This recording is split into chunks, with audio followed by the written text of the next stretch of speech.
Australia से, was a full side. आपने match शायद देखा होगा, पिछला वाला छोटा स्कोर था 249, 205 पे आउट हो गई थी न्यूजीलैंड। विकेट स्पिनर्स को लूज की। What can they do differently in terms of mindsets before taking that flight tomorrow? Just look at the Australian team, what they have done to India team. I think I think ये भूल जाना चाहिए कि India है सामने, ये भूल जाना चाहिए कि आप लेसर हैं या आप अच्छे नहीं हैं। आई थिंक सेंटनर के अंदर वो बिलीफ सिस्टम मुझे नजर आया आज एज अ कैप्टन कि यार वो चाहता है कि मैं टाइटल जीत जाऊँ। I think but you have to do the right thing at the right times. At the same time I think you can have to bear the onslaught. जब रोहित शर्मा ऑनस्लॉट पे जाएगा वो आपको न्यूट्रलाइज करेगा, आपकी स्पिन बॉलिंग को, specially centre पे attack करेगा वो। Let's presume that. I think वहाँ पे आपको संभालना, अपने कैरेक्टर को, अपनी टीम को संभालना है। आई थिंक देखें यार, अगर आप अभी पूछते हैं तो 70-30 है। अगर ऑड्स अगर आप देखते हैं तो India looks far better side. ठीक है, when it comes to batting in the spinners and comes to maturity, तो मुझे लगता है कि यार they are far better side. But if you bring a game to that day, on that day, and you think that यार now we thoroughly deserve that after 35 years or 40 years, यार हम कोई वर्ल्ड कप नहीं जीते तो इसका ये मतलब नहीं है कि वो अच्छी टीम नहीं है। ठीक है, तो जी अच्छा जी, ये जैसे आपने ऑब्वियसली टच अपॉन किया कि सैंटनर के अंदर एक बिलीफ है। एक और चीज़ जो उनको निगेट करनी पड़ेगी वो है इंडिया का spin attack. I mean that's going to be the key battle here कि जी उनके पास 4 स्पिनर्स हैं, न्यूजीलैंड के पास बैट्समैन हैं जो बहुत अच्छे हैं, लेकिन वहाँ पे अभी तक जितने भी हमने मैचेस दुबई में देखे हैं, चाहे वो अक्षर पटेल हो गए, चाहे वो कुलदीप हो गए, चाहे वो वरुण हो गए, सब ने अपना रोल निभाया है and they have got breakthroughs at the right time. So how does New Zealand counter that और negate that aspect of India's bowling? देखें, जो हम भी क्रिकेट खेले हैं यूएई में, स्पेशली दुबई वाले वेन्यू पे, और जो इंडियन टीम खेली है, जो उनको सेपरेट करती है दूसरी टीम से, दूसरी टीम्स के बैटर से, वो ये करती है कि उनकी स्ट्राइक रोटेशन बहुत अच्छी है। वो स्ट्राइक रोटेशन जो है ना, वो बहुत बड़ा जो है वो रोल है वहाँ पे, टारगेट को अच्छी जगह पे लेके जाना। If you batting first and if you chasing, वो और ज़्यादा इंपॉर्टेंट हो जाता है।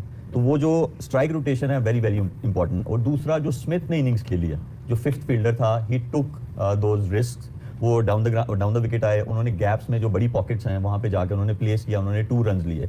ये दूसरी वाली चीज़ है। तीसरी चीज़ ये है कि जो भी न्यूजीलैंड का batter, if whoever gets into 30s 40s, वो उसकी कोशिश ये होनी चाहिए कि वो उसको 80s में लेके जाए, 90s में लेके जाए, और अगर अच्छा खेले तो 100 में लेके जाए। वो ये उसकी रिस्पॉन्सिबिलिटी हो गई। वो आप डिफाइन नहीं करेंगे किसी भी बैटर को आपके पहले से 6 तक।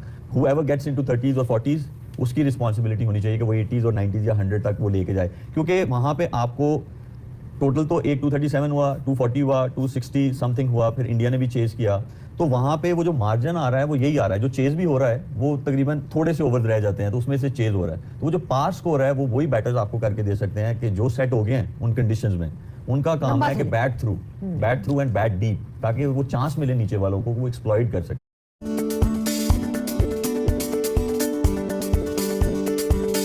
नीचे वालों को वो एक्सप्लॉइट कर सकें।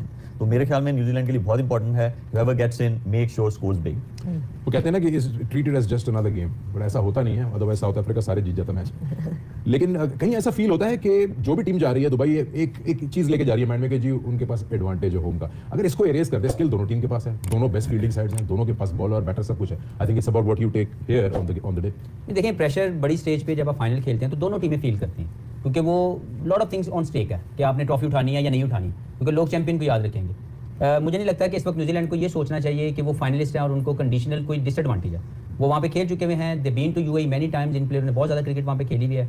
मुझे लगता है कि इस वक्त it's all about how they can win against one of the team जो अब वहाँ पे रूल कर रही है। इस वक्त कोई भी टीम कुछ भी कर रही है, वो चेस करके भी जीत रहे हैं और पहले बैटिंग करके भी जीत रहे हैं। तो इसका मतलब है वो एक कंप्लीट टीम के तौर पर खेल रहे हैं, और उनकी जो गेम अवेयरनेस है when it comes to win the game, उनकी प्लानिंग के अंदर उनके बैट्समैन, उनके बॉलर वो रोल प्ले कर रहे हैं जहाँ से टीम जीत जाती है। तो New Zealand I think having a momentum with them कि वो भी यहाँ से जब हार के वापस आए, दोबारा से एक अच्छी टीम जो इस टूर्नामेंट की वन ऑफ द फेवरेट्स थी, उसको हरा के वापस आ रहे हैं। तो I think they should have more confidence in their dressing room कि अगर हम अपने स्किल्स पे अच्छा खेल गए, और उनको निगेट करने के लिए आई थिंक केन विलियमसन का 100 करना, रचिन रविंद्रा का 100 करना, डैरन मिचेल का 49 करना, और लेथम वी ऑल नो कि ही also pledge well against spinner. तो मुझे लगता है इन 4 प्लेयर्स के साथ बड़ा अच्छा कॉन्टेस्ट होगा, क्योंकि ये मैच कोई भी खेलेगा वो प्रेशर को तो कंटिन्यू वो उसको बर्दाश्त करेगा, लेकिन स्किल्स की एग्जीक्यूशन में अगर न्यूजीलैंड अपनी अच्छी स्किल्स डिस्प्ले करता है, you never know it could be anyone's game. Rachin's role please. नहीं, Rachin's role will be very handy, batting में नहीं, 10 ओवर्स उसको ये रिस्पॉन्सिबिलिटी देनी चाहिए। जिन कंडीशंस में मैच है, जिस तरह वो लो ट्रैजेक्टरी से बॉलिंग करते हैं, उनसे 10 ओवर्स जो है वो बहुत बहुत इंपॉर्टेंट होंगे उस वेन्यू में। सर, एक और चीज़, इन्होंने टॉम लेथम की बात की,